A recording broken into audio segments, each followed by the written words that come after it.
السلام عليكم ورحمة الله.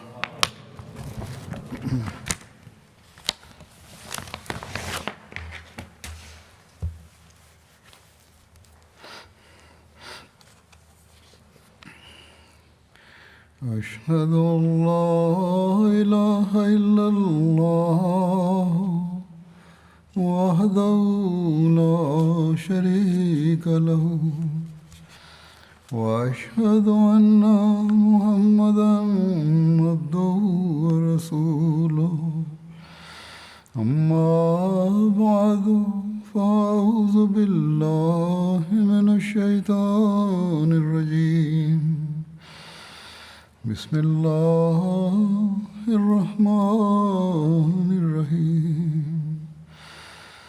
الحمد لله رب العالمين الرحمن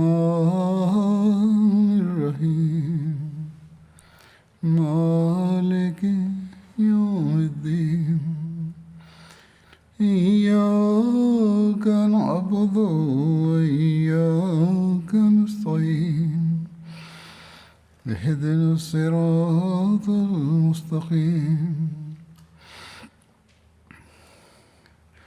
صراط الذين أنعمت عليهم غير المغضوب عليهم ولا الضالين.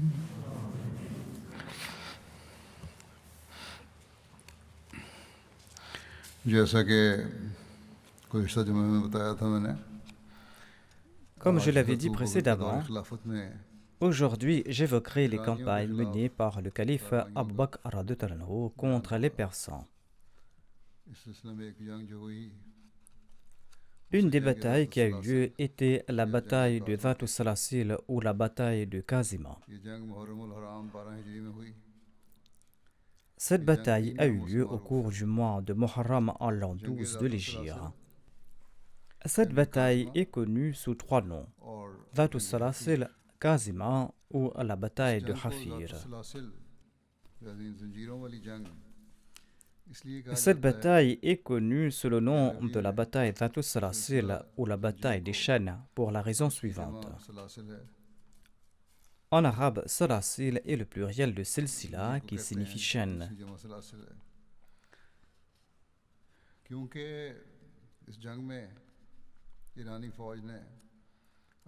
Lors de cette bataille, les soldats persans s'étaient attachés les uns aux autres par des chaînes, afin qu'aucun soldat ne prenne la fuite.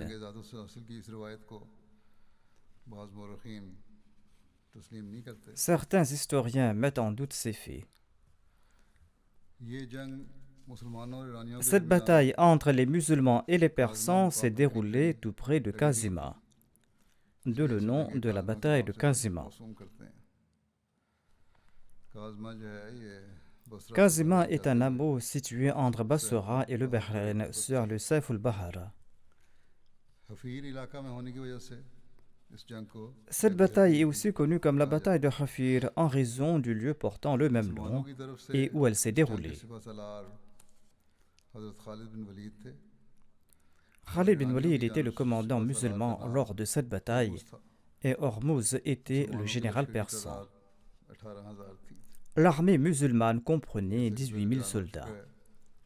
Comme mentionné précédemment, Hormuz était le dirigeant persan de la région.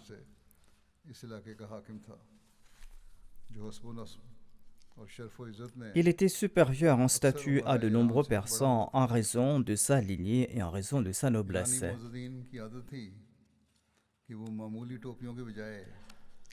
À la place de bonnets ordinaires, les nobles persans portaient des couvre-chefs très précieux, en accord à leur noblesse et en accord à leur statut.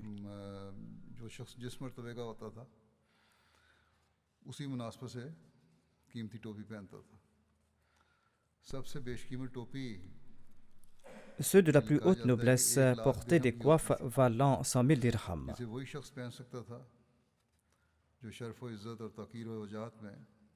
कमाल दर्जे पर पहुंचा हुआ हो और हुर्मुज़ का मर्तबे का अंदाज़ा इस अमर से हो सकता है कि इसकी टोपी की कीमत भी 1 लाख दिरहम थी।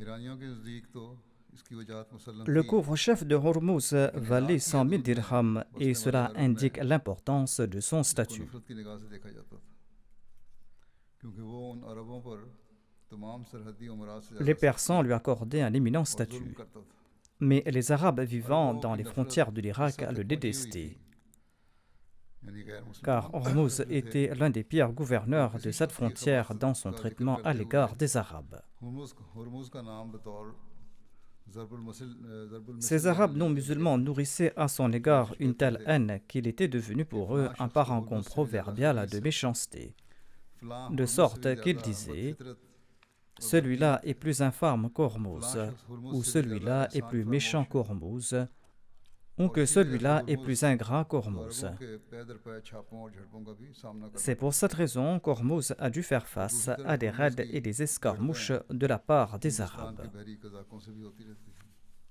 D'autre part, il y avait बहरहाल aussi des escarmouches d'Hormuz हज़रत contre खालिद les बिन pirates वलीद ने indiens. यमामा से रवानगी से कबल En हुर्मुज़ tout को cas, खत लिखा Khalid था bin Walid avait उन्होंने अपने खत में écrit लिखा une lettre à Hormuz कि avant अम्मा de बाद quitter Yamama. फरमाबरदारी इख्तियार कर लो Khalid bin तुम Walid महफूज a रहोगे dit à Hormuz dans sa या lettre अपनी और अपनी कौम के लिए हिफाजत obéis की et tu ज़मानत हासिल seras कर en लो sécurité और ou जिजिया obtiens देने une का इकरार garantie करो de sécurité pour toi et वरना pour ton तुम बुजुर्ग peuple अपने आप के et accepte de किसी payer और la को गुलामत jizya. नहीं कर सकोगे Sinon, tu n'auras personne मैं तुम्हारे d'autre à मुकाबले के blâmer लिए hormis toi-même. ऐसी कौम को लाया हूँ जो मौत को यूं J'ai पसंद dressé करती contre है toi une nation qui aime जैसे la तुम mort जिंदगी tout को comme पसंद vous, करते हो vous aimez la vie.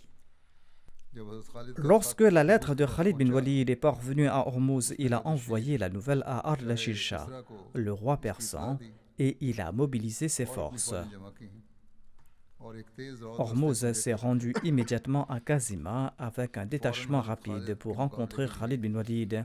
गाज़मा पहुंचा Il s'est और अपने avancé गांव avec से ses आगे बढ़ chevaux, गया mais il n'a pas और trouvé उसने इस Khalid bin रास्ते पर Walid sur cette route. हज़रत खालिद बिन वलीद को ना पाया Par la suite, il और a उसको ये reçu इत्तला मिली l'information que कि l'armée मुसलमानों का लश्कर musulmane était rassemblée हफीर à में जमा हो Hafir. रहा है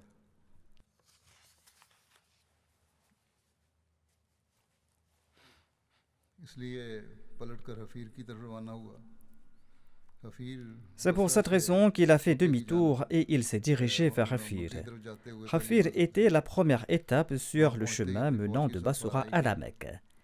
Dès हुर्मुज़ ने qu'il est अपने parvenu दाएं à बाएं Hafir, il a aligné सिपाहियों को son मुकर्रर armée. किया Hormuz a nommé deux उनसे frères एक का à sa नाम droite et à sa कुबास gauche. दूसरे का नाम L'un d'entre eux s'appelait अनुशजान Kubath था et l'autre s'appelait ईरानियों Anushrajan. ने अपने आप को जंजीरों में जकड़ लिया था Les Persans s'étaient इस रवायत में enchaînés. यही बयान हुआ है और Ce ये कहा fait a जाता été है mentionné ici dans ce कि फिर récit. वो लोग जिनकी राय इसके Certains खिलाफ des थी Persans n'étaient pas जब d'accord उन्होंने avec ये ce मंजर देखा stratagème et ils ont dit à तो leurs कहा कि तुम compagnons लोगों ने qui s'étaient दुश्मन के लिए खुद ही enchaînés, अपने आप को जंजीरों में जकड़ vous लिया vous êtes enchaînés pour votre ऐसा ना ennemi. करो Ne le ये faites बुरी pas बात है parce que cela est un mauvais présage.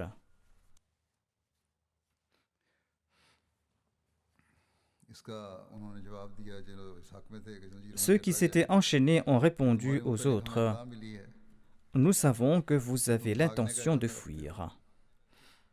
जब हज़रत खालिद को हुर्मुज़ के हफीर पहुंचने की इत्तला मिली Quand Khalid bin Walid a su तो आप qu'Hormuz अपने était à लश्कर को लेकर Hafir, il a tourné ses गाज़मा की troupes तरफ vers भाग गए Kazima. हुर्मुज़ को इसका पता चल Quand गया Hormuz a su cela, और il फौरन s'est गाज़मा की empressé तरफ de रवाना हुआ précéder Khalid à और वो Kazima पड़ाव et की il s'y est campé.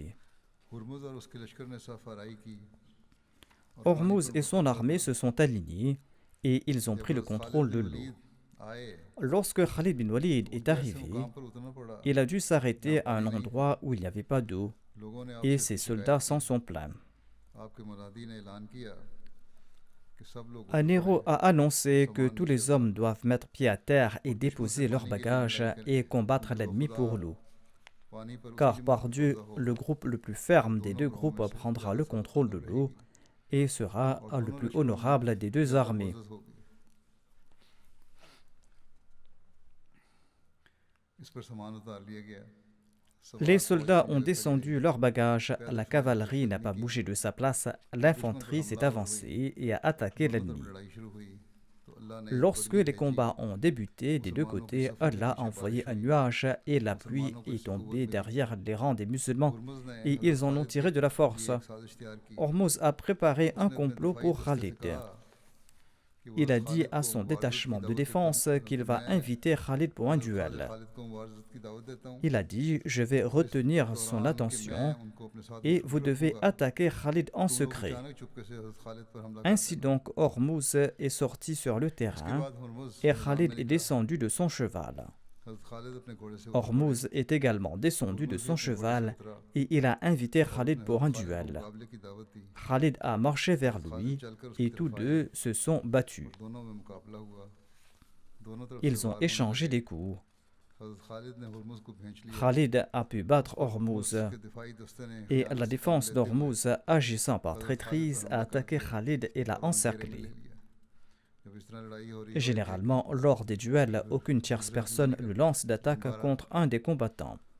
En tout cas, ici, les soldats d'Hormuz ont attaqué Khalid. Malgré cela, Khalid a tué Hormuz.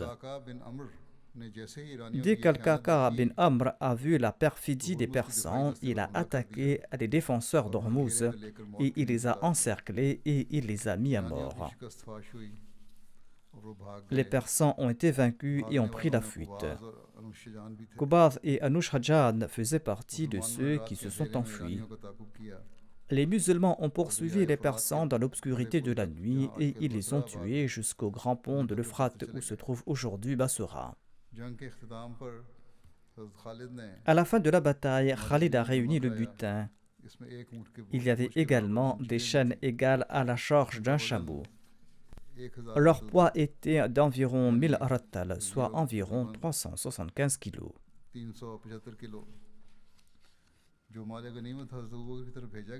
Le butin a été envoyé à Abu Bakr radhiyallahu anhu. Et dans le butin se trouvait également le couvre-chef d'Hormuz qui valait 100 000 dirhams et qui était incrusté de joyaux. Le calife Abu Bakr radhiyallahu anhu a offert ce chapeau à Khalid bin Walid. Khalid bin Walid a envoyé la part d'un cinquième du butin ainsi que la bonne nouvelle de la victoire et un éléphant à Médine. Et il a annoncé partout la victoire de l'armée islamique. Zir bin Kulayb est arrivé à Médine avec le butin et l'éléphant. Les habitants de Médine n'avaient jamais vu d'éléphant auparavant. Non seulement les Médinois, mais aucun autre habitant de l'Arabie n'avait jamais vu d'éléphant, à l'exception de ceux qui avaient vu les éléphants d'Abraha. L'éléphant a été défilé dans toute la ville, et les vieilles femmes étaient très surprises de le voir. Et elles demandaient si ce qu'elles voyaient était vraiment une création de Dieu. Elle pensait qu'il s'agissait d'une invention humaine. Le calife Abu Bakr radhiyallahu anhu a renvoyé cet éléphant à Khalid bin Walid avec Zir.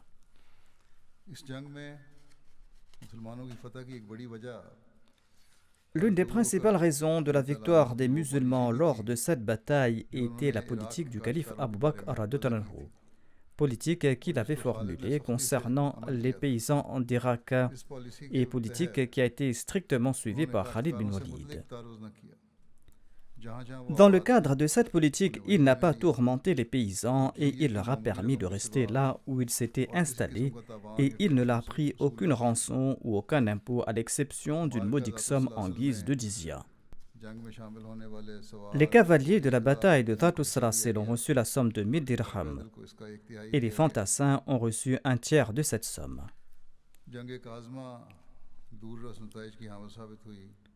La bataille de Kazima a eu des conséquences marquantes. Cette bataille a ouvert les yeux des musulmans. Ils ont constaté que les Persans, dont la renommée s'était fait entendre depuis longtemps, n'ont pas pu tenir tête à leur maigre armée malgré toute leur force. Les musulmans ne pouvaient même pas imaginer la quantité de butin qu'ils ont pu obtenir lors de cette bataille. La bataille d'Ubulla s'est déroulée en l'an 12 de l'Hégire. Le calife Abu Bakr radhiyallahu anhu a ordonné à Khalid bin Walid de commencer la campagne militaire en Irak depuis Ubulla, qui était un point frontalier sur le golfe Persique. Les caravanes commerciales venant en Irak de l'Inde et du Sindh séjournaient d'abord à Ubulla. La conquête d'Ubulla est mentionnée dans deux récits. Selon le premier récit, les musulmans ont conquis Ubulla une première fois sous le règne du calife Abu Bakr. Mais Ubulla est tombé de nouveau en possession des Persans, et les musulmans l'ont complètement occupé par la suite au cours du califat d'Omar bin al-Khattab. Selon un autre récit, Ubulla a été conquis à l'époque du calife Omar radhiyallahu anhu. Cependant, Tabari a brièvement mentionné cette bataille en évoquant le califat d'Abu Bakr radhiyallahu anhu dans son livre. Il écrit que l'histoire de la conquête d'Ubulla au cours du califat d'Abu Bakr radhiyallahu anhu est contraire aux récits des biographes connus et des récits authentiques. Utba bin Ghazwan avait conquis Ubulla en l'an 14 de l'Hégire à l'époque du calife Omar radhiyallahu anhu.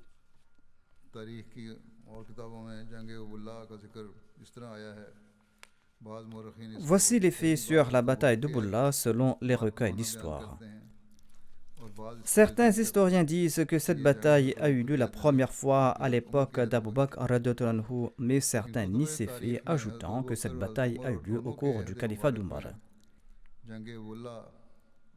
Mais les livres d'histoire évoquent la bataille et la conquête d'Ubulla au cours des règnes bénis d'Abu Bakr radhiyallahu anhu et d'Omar radhiyallahu anhu. On en déduit que la première victoire a eu lieu au cours du règne d'Abu Bakr radhiyallahu anhu, mais plus tard, le peuple d'Ubulla s'est rebellé et a obtenu son indépendance grâce à l'aide navale des Persans. Par la suite, Ubulla a été conquis de nouveau au cours de l'époque bénie du calife Omar radhiyallahu anhu. Voici les détails concernant la bataille d'Ubulla. À la fin de la bataille de Dhat al-Salasil, Khalid bin Walid a envoyé Muthanna à la poursuite de l'armée vaincue des Persans. Et il a aussi envoyé en même temps Maqil à Ubulla pour y recueillir le butin et pour prendre les prisonniers. Maqil est parti à Ubulla et il est arrivé à Ubulla où il a recueilli le butin et les prisonniers. Voici les détails de la conquête d'Ubulla plus tard à l'époque de l'ère bénie du calife Omar radhiyallahu anhu.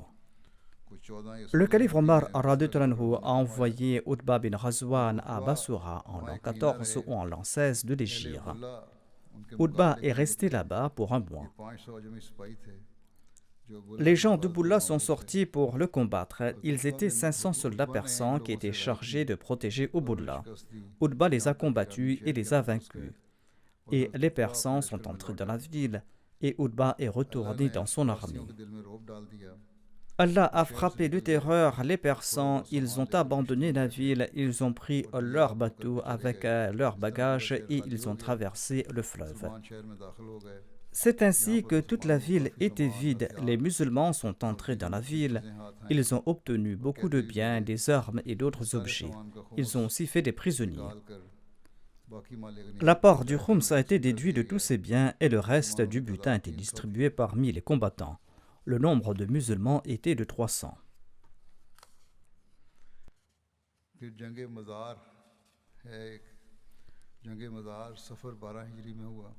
La bataille de Mazar a eu lieu au cours du mois de Safar en l'an 12 de l'Hégire. Mazar est une ville de Maysan. Mazar est située à 4 jours de voyage de Basura.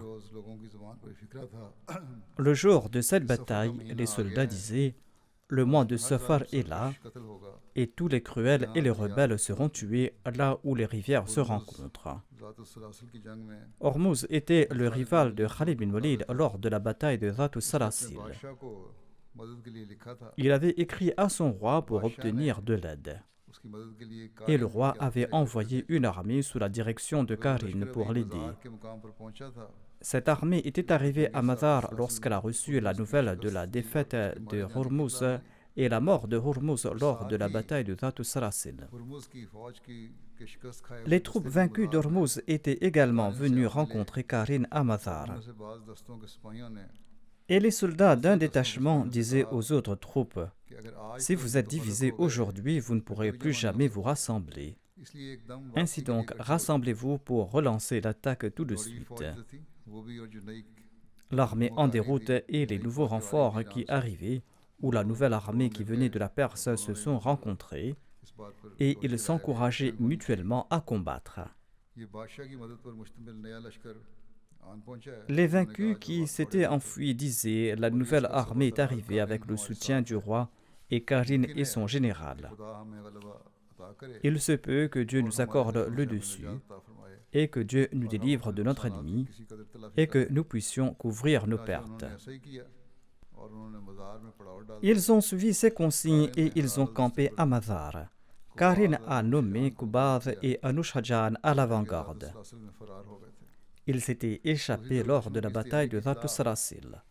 D'autre part, Muthanna et Mohanna ont informé Khalid bin Walid à propos de ses préparatifs de la nuit. Dès que Khalid bin Walid a obtenu l'information sur Karin, il a distribué le butin obtenu lors de la bataille de Dhat Salasil à ses combattants à qui Dieu a octroyé ce butin. Et il a accordé davantage du khums à ceux qui en voulaient. Le reste du butin obtenu lors de la bataille de Dhat Salasil et la bonne nouvelle de la victoire ont été envoyés au calife Abu Bakr radhiyallahu anhu.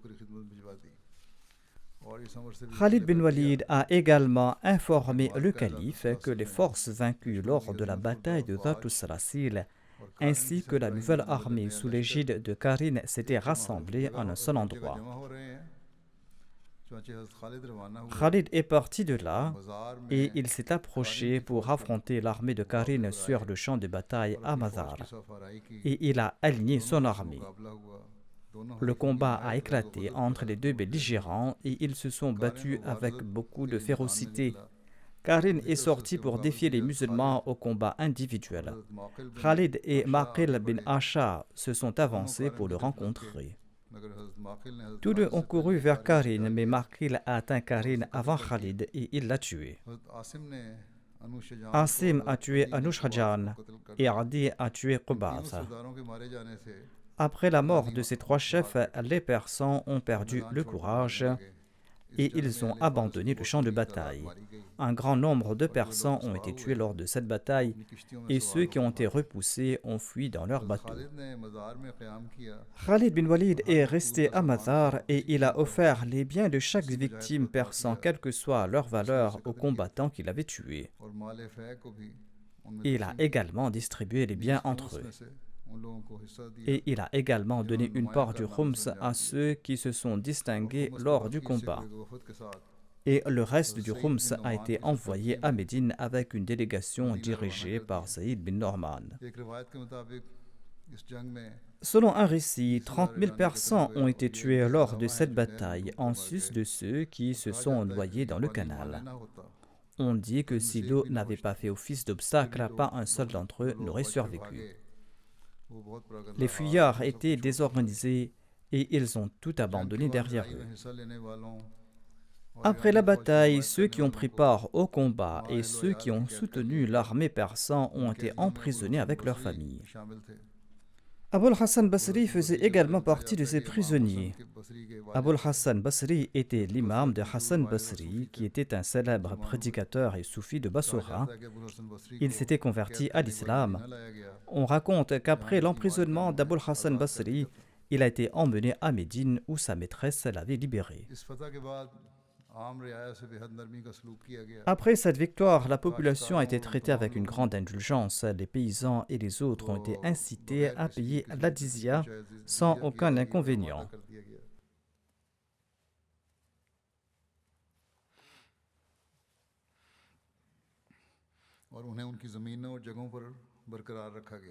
Ils ont été maintenus sur leurs terres et sur leurs lieux.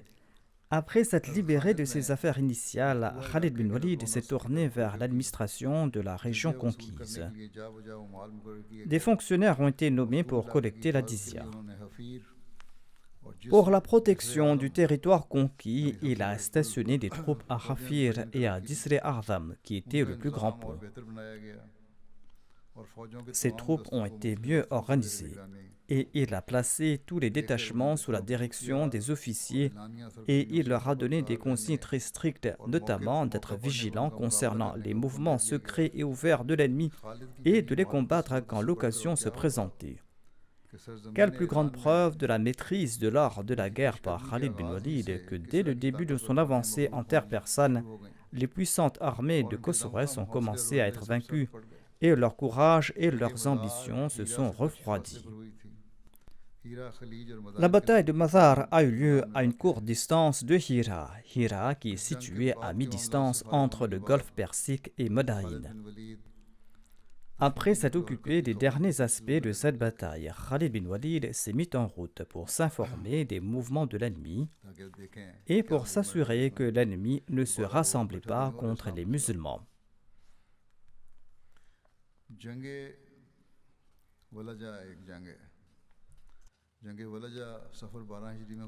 La bataille de Walaja a eu lieu au cours du mois de Safar en l'an 12 de l'Hégire. Walaja est une zone sèche près de Kaskar. Après la défaite humiliante des Persans lors de la bataille de Mazar, bataille au cours de laquelle leurs grands chefs ont également été tués, l'empereur persan a mis en place une nouvelle stratégie. Et il a prévu d'affronter les musulmans avec une plus grande préparation.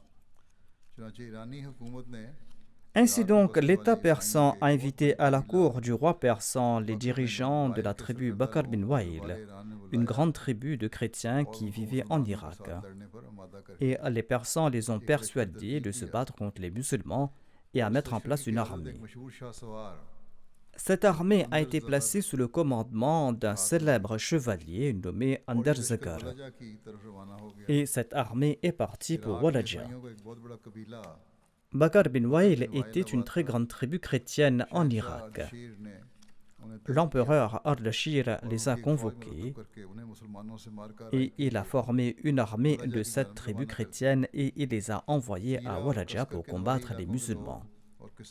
Les habitants et les paysans des banlieues de Hira et de Kaskar ont également rejoint cette armée. Hira est une ville située à 5 km au sud-ouest de Koufa. Kaskar est une ville située entre Koufa et Bassoura. De peur que le mérite de la victoire contre les musulmans ne revienne entièrement aux Arabes chrétiens, le roi persan a envoyé un de ses grands généraux nommé Bahman el-Jazouya. Il était accompagné d'une grande armée et il a suivi la première troupe.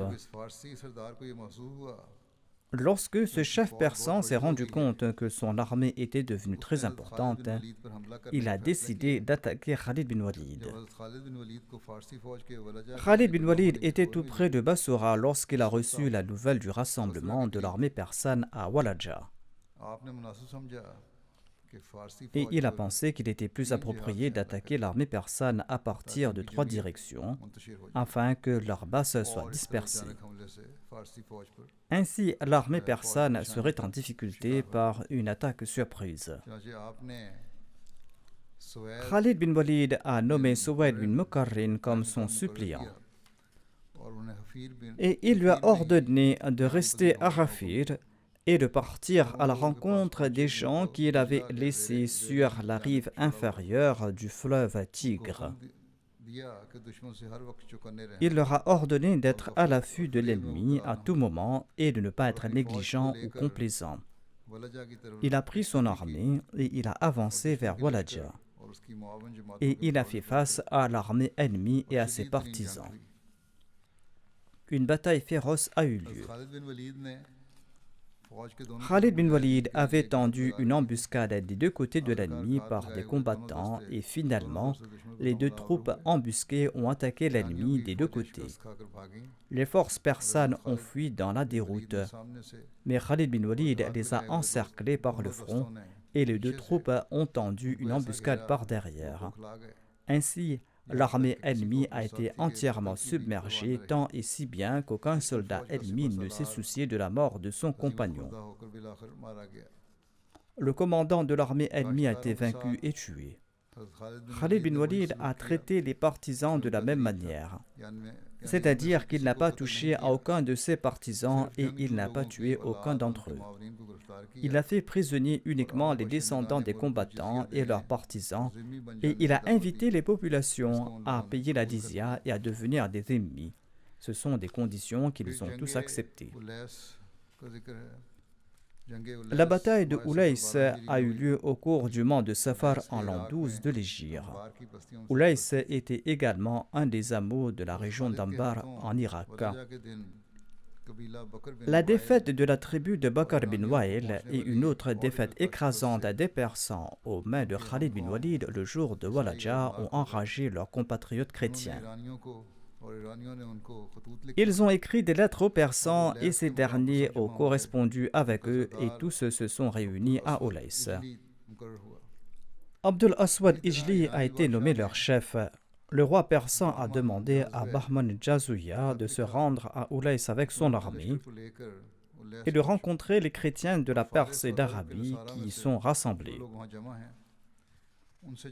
Cependant, Bahman n'a pas accompagné son armée, mais il a envoyé un autre illustre brave nommé Jabban à sa place et lui a ordonné d'instiller dans le cœur du peuple un esprit de guerre, mais de ne pas débuter la bataille contre l'ennemi avant son arrivée, sauf si l'ennemi prenait l'initiative. Jabban est parti pour Oulaïs. Bahman Jazouya s'est rendu auprès du roi persan Ardashir pour le consulter. Mais là-bas, il a constaté que le roi était malade. Bahman Jazouya est parti à sa rencontre pour le visiter et n'a envoyé aucune instruction à Jabban. Ainsi donc, Jabban est parti tout seul pour le front avec l'armée et il est arrivé à Oulaïs au cours du mois de Safar. Les chrétiens arabes de diverses tribus et de la banlieue de Hira ont afflué à Jabban. Lorsque Khalid bin Walid a su à propos du rassemblement de ces groupes chrétiens, il est sorti pour les combattre, mais il ignorait que Jabban s'était également approché. Khalid est sorti uniquement avec l'intention de combattre ces Arabes chrétiens, mais il a dû confronter Jabban à Oulaïs. Lorsque Jabban est arrivé à Oulaïs, les Persans ont demandé à Jabban si les soldats devaient s'occuper des musulmans en premier ou prendre leur repas. Autrement dit, s'ils devaient lancer la bataille ou prendre le repas pour ensuite combattre l'ennemi. Jabban a répondu: si l'ennemi ne vous attaque pas, vous ne devez pas rien entreprendre, mais je pense qu'ils vont vous attaquer soudainement et qu'ils ne vous laisseront pas manger. Les soldats n'ont pas écouté Jabban. Ils ont mis le couvert, ils ont choisi la nourriture, et tout le monde a été convié pour le repas. Khalid est arrivé devant l'ennemi et il s'est arrêté. Il a ordonné de décharger les marchandises. Lorsqu'il a terminé avec ce travail, il s'est tourné vers l'ennemi. Khalid a nommé ses détachements pour protéger ses arrières et il s'est avancé vers la ligne ennemie en le défiant. Il a demandé où se trouve Abjar, où se trouve Abdul Aswad, où est Malik bin Aïth. À l'exception de Malik, tout le monde est resté silencieux en raison de leur lâcheté. Malik s'est avancé pour le duel. Khalid lui a dit: d'entre tous, qu'est-ce qui t'a donné le courage de venir me combattre? As-tu la force de me combattre? En disant cela, Khalid l'a frappé et l'a tué. Les Persans ont dû se lever avant qu'ils n'aient la chance de prendre leur repas.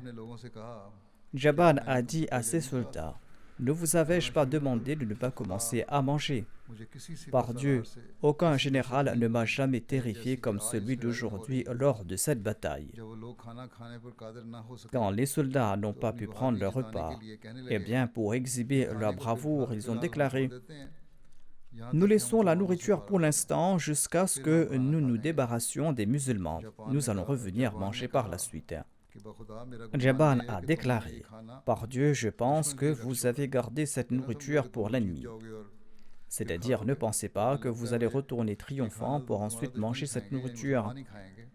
Je pense que c'est votre ennemi qui mangera cette nourriture, c'est-à-dire les musulmans, mais vous n'en avez pas confiance. Écoutez-moi, ajoutez du poison à votre nourriture. Si vous retournez victorieux, eh bien, cette perte sera modique. Si l'ennemi est victorieux, eh bien, vous auriez fait quelque chose qui fera souffrir l'ennemi qui va manger de la nourriture empoisonnée. Mais les soldats étaient confiants de leur victoire. Ils ont déclaré: ce n'est pas la peine d'empoisonner notre repas. Nous allons gagner la bataille aisément et ensuite nous allons revenir pour manger. Khalid a déployé son armée comme il l'avait fait lors des batailles précédentes. La bataille s'étant suivie, elle était féroce. Les Persans attendaient l'arrivée de Bahman. C'est pour cette raison qu'ils se sont battus avec beaucoup d'acharnement. Jaban leur donnait l'espoir que Bahman allait venir avec une grande armée et qu'il était sur le point d'arriver. En fait, en raison de la maladie du roi persan, Bahman n'a pas eu l'occasion de parler de la situation au roi, ni n'a-t-il eu l'occasion d'avancer avec son armée. Voire, il n'avait pas de contact avec Jaban. Les musulmans ont combattu les Persans avec beaucoup d'acharnement lors de cette bataille. La bataille était féroce. Se référant à l'enthousiasme de l'armée persane et à l'état affaibli des musulmans, un biographe écrit que les chrétiens ont attaqué en premier, mais leur chef Malik bin Qais a été tué. Lorsqu'il est mort, ses soldats ont perdu courage et ils ont sombré dans le désespoir. Voyant cela, Jaban a poussé l'armée persane vers l'avant. Les Persans se sont battus courageusement avec l'espoir que Bahman allait venir avec des renforts. Les musulmans ont attaqué coup sur coup, mais chaque fois, les Persans ont déjoué leur attaque avec beaucoup de courage et de persévérance. Constatant que les moyens matériels étaient insuffisants, Khalid bin Walid a humblement levé ses mains et il a supplié « Ô Allah, si tu m'accordes la victoire sur mes ennemis, je ne laisserai aucun soldat ennemi en vie. Et ce fleuve deviendra rouge de leur sang. » Selon certains ouvrages, Khalid avait juré ou avait fait la promesse que s'il remportait cette bataille, il ne laisserait aucun guerrier ennemi en vie. Par la suite, Khalid a ordonné à l'armée d'attaquer l'arrière de l'armée persane et par les côtés droit et gauche. L'attaque a désintégré l'armée persane et les soldats n'avaient d'autre recours que de fuir ou de se rendre. Khalid a ordonné de capturer les ennemis et d'en faire des prisonniers et de ne tuer personne d'autre sauf les combattants. On devait tuer uniquement ceux qui résistent.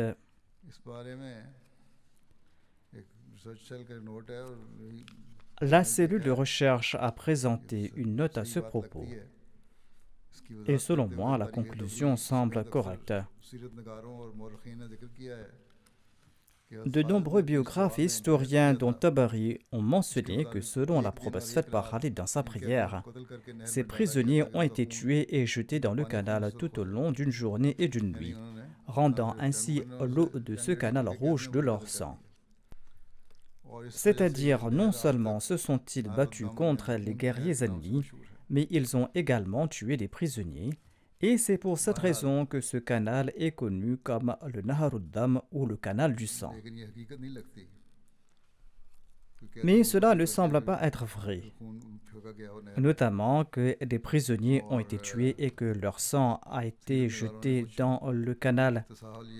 Certains biographes ont été coupables de négligence ou d'exagération, où il est tout à fait possible que ceux qui ont délibérément créé des fausses histoires de cruauté, de brutalité dans les batailles islamiques aient inclus de tels événements là où l'occasion se présentait. Parmi ces historiens, il y avait aussi des ennemis ou ceux qui nourrissaient de l'inimitié ou de la haine contre les musulmans et qui auraient prétendu que les musulmans ont tué des prisonniers et qu'ils ont déversé leur sang dans le canal. En tout cas, il semble que ces faits ont été rapportés avec de telles intentions afin de tromper les gens et afin de leur faire croire que les musulmans ont persécuté et ont tué des prisonniers innocents. De prime abord, tuer les prisonniers n'était pas un acte répréhensible selon les règles et les coutumes de guerre de l'époque.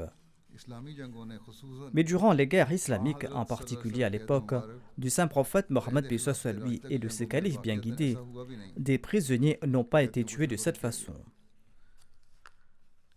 Bien que le nombre de tués lors de ces batailles ait atteint des milliers ou des centaines de milliers, tous ces soldats ont été tués au cours des combats. Une étude des batailles menées par des généraux à l'instar de Khalid bin Walid prouve qu'il a, dans la mesure du possible, épargné la vie de chaque personne qui a déposé les armes ou qui a fait preuve d'obéissance. Malgré les affabulations de certains historiens, l'on constate que Khalid avait des preuves et des raisons concrètes pour l'exécution de certains ennemis sur le champ de bataille.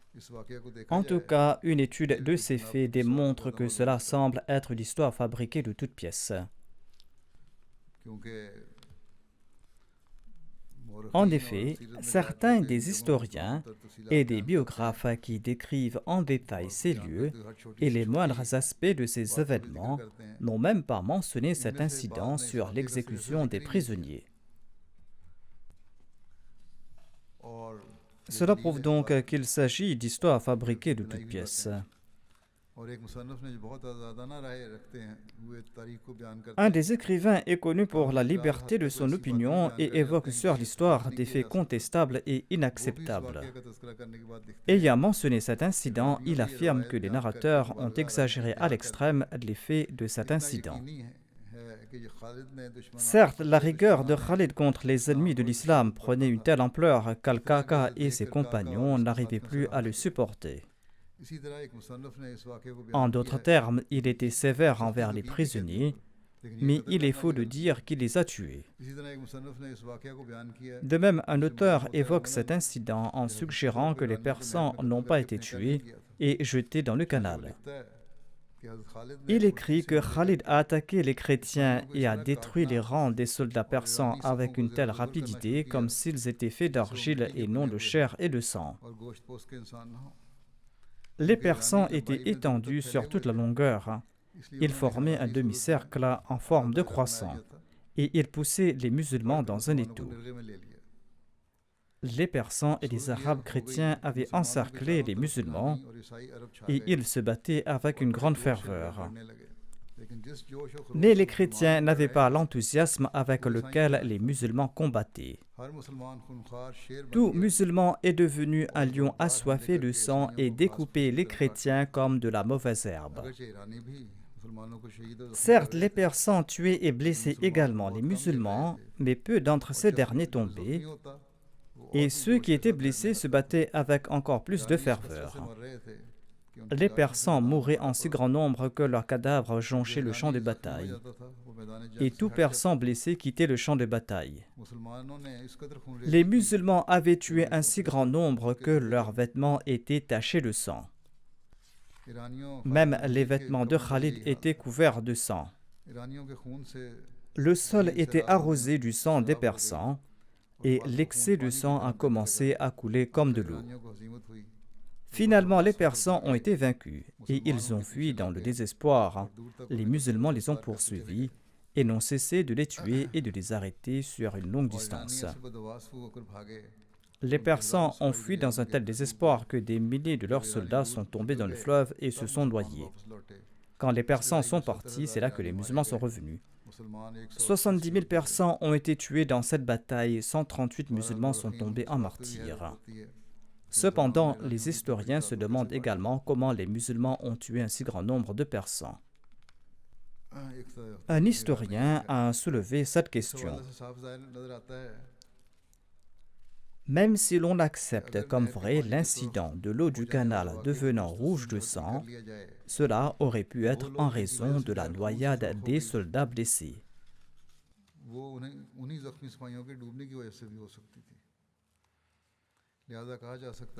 On peut donc dire que ces récits ont été ternis d'exagération dans une certaine mesure.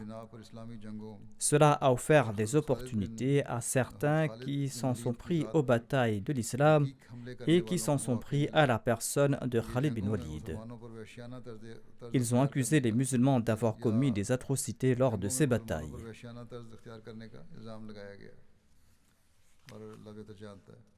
En tout cas, Allah sait le mieux, mais il semble qu'il s'agit d'une accusation infondée.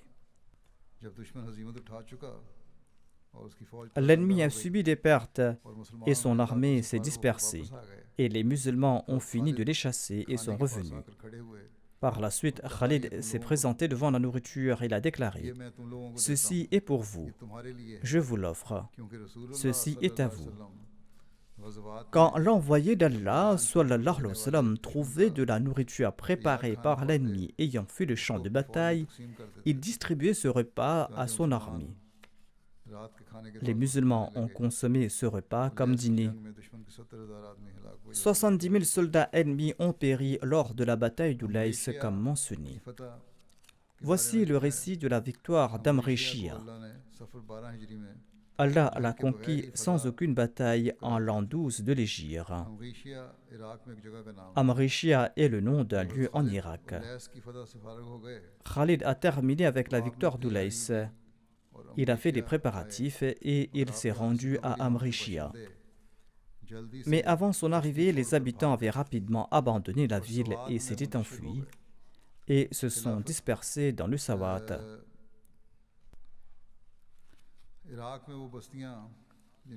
Sawat était une de ces régions en Irak conquises par les musulmans au cours du califat d'Omar. Elle portait ce nom en raison de la verdoyance de ses champs. Khalid a ordonné de détruire Amrishia et tout ce qui se trouvait dans les alentours. Amrishia était une ville égale à Hira. Ulays était le poste militaire de ce lieu. À Amrishia, les musulmans ont obtenu plus de butin qu'ils n'ont jamais reçu dans aucune bataille jusqu'à celle de Dhat al-Salasil. Les cavaliers ont reçu une part de 1500 dirhams lors de cette bataille. Cette part s'ajoutait au butin qui était octroyé à ceux qui avaient accompli des exploits. La nouvelle de la victoire d'Ulays et d'Amrishia a été envoyée par Khalid bin Walid par l'intermédiaire d'un certain Jandal de Banu Ijl. Il était un célèbre guide courageux. Il s'est présenté au calife Abu Bakr et il lui a donné la bonne nouvelle de la victoire d'Ulays. Et il a bien décrit le montant du butin, le nombre de prisonniers, les objets comprenant le khums et les détails des combattants qui avaient accompli des exploits et les actes héroïques de Khalid bin Walid. Le calife Abu Bakr a apprécié sa bravoure, son opinion ferme et le style avec lequel il a présenté la nouvelle de la victoire. Le calife Abu Bakr lui a demandé quel était son nom. Il a répondu « Je m'appelle Jandal ». Le calife Abu Bakr a répondu « Très bien ». Ensuite, il a ordonné qu'on lui offre une esclave de parmi les captifs. Celle-ci lui a donné un enfant. En cette occasion, le calife Abu Bakr a déclaré « Aucune femme ne pourra donner naissance à quelqu'un comme Khalid bin Walid ». Je mentionnerai le reste à l'avenir, Inch'Allah.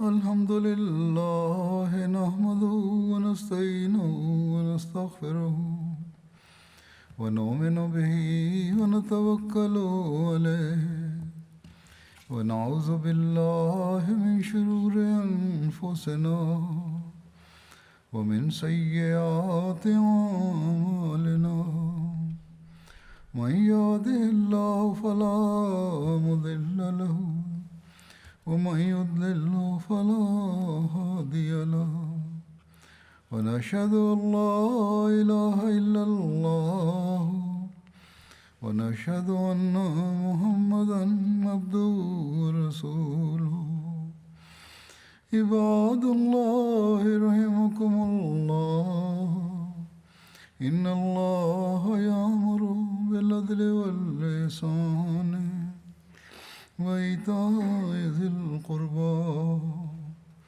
وينهى عن الفحشاء والمنكر والبغي يعظكم لعلكم تذكرون اذكروا الله يذكركم وادعوه يستجب لكم ولذكر الله أكبر.